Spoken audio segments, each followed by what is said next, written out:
E3 2013 was the first big battle in the console war between the PlayStation 4 and the Xbox One. At first glance, these two systems seem to have similar hardware and comparable performance.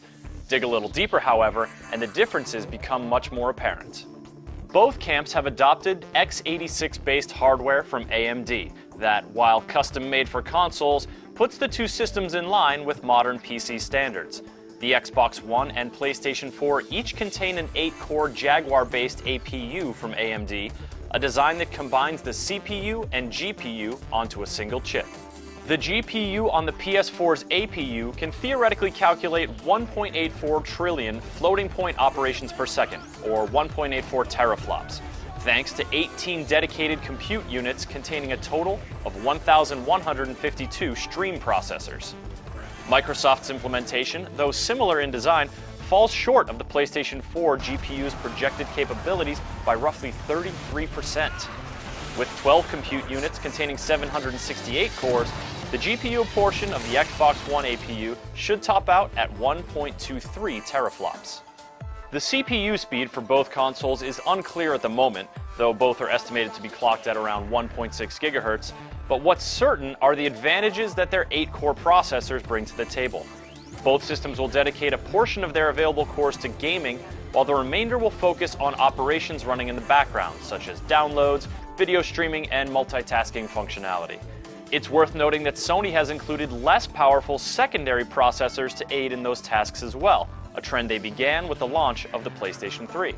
Each system will include a 500GB hard drive, but by allowing users to remove and replace drives at will, the PlayStation 4 again has the slight edge over the Xbox One. Outside of raw performance, it's also important to consider connectivity. Both consoles feature two USB ports, a LAN port, optical audio out, and HDMI out. But the Xbox One has an HDMI input that will allow players to view other video sources within the Xbox One's interface. The Xbox One also has an IR out port, which enables you to control other devices, such as your TV, with the Xbox One's controller. Each console also has its respective camera attachment, with Microsoft's Kinect and Sony's PlayStation 4i. The PS4i will cost an extra $59, but unlike the Kinect, it's not an essential part of the console. Microsoft has designed the Xbox One's interface around the Kinect's functionality, and as such, the Kinect is now required to use the system.